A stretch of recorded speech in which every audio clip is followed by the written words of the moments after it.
अब उन देवताओं को जब ये देवता पद प्राप्त करने की या स्वर्ग जाने की जो साधना करके चले गए, उसी साधना को ये अंतिम मान रहे थे, श्रेष्ठ मान रहे थे।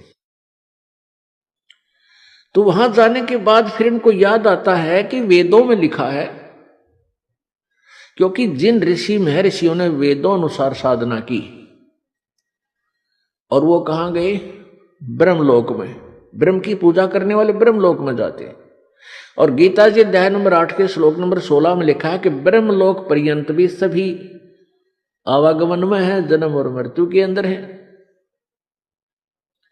तो इनको वहां पता चलता है अभी हमने वेदों अनुसार साधना की और हम यहां आगे चलो स्वर्ग प्राप्त हुआ, महास्वर्ग मिल गया, लेकिन यहां भी मृत्यु होगी, हम फिर जाएंगे इसे छोड़कर।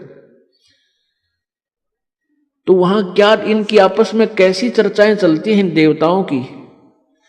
कहते अभी हमने कोई पूर्ण संत नहीं मिला, हमारे को पूर्ण संत नहीं मिला, इस कारण से हम यहां तक की साधना की।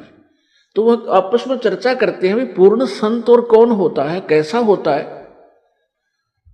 फिर वहां परमात्मा पूर्ण ब्रह्म इनकी आत्मा को झंझोड़ते हैं, इनको याद दिलाते हैं कि तुम पढ़ा करते थे यजुर्वेद अध्याय नंबर 40 के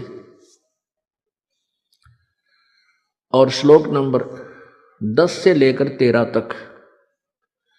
उसमें लिखा है कि वेद ज्ञान देने वाला जो प्रभु है वो कहता है कि वो परमात्मा की, पूर्ण परमात्मा के विषय में यथार्थ जानकारी, वो जन्म लेता है या नहीं लेता है, वो साकार है या निराकार है, उसके विषय में जो जानकारी है वो किसी तत्वदर्शी संतों से पूछो, सुनो।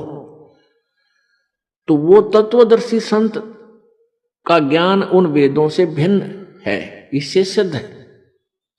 तो फिर ये वहां चर्चा करते हैं भाई कैसे मनुष्य जीवन मिल गया, अब के जब मनुष्य जीवन परमात्मा दे देगा। कहते हैं हम पूर्ण संत की तलाश करेंगे जो वेदों से भी आगे का ज्ञान जानता हो।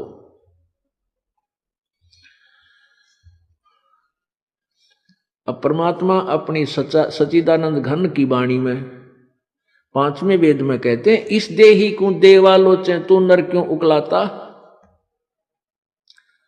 जैसे कई व्यक्ति दुखी हो जाते हैं अपने प्रारब्ध के पापों से, संकट के ऊपर संकट, संकट के ऊपर संकट आ रहा है, तो वो क्या दुखी होकर के क्या धारणा करते हैं, हे भगवान आत्महत्या कर लो। इसके विषय में परमेश्वर अपनी वाणी में कहते हैं इस देह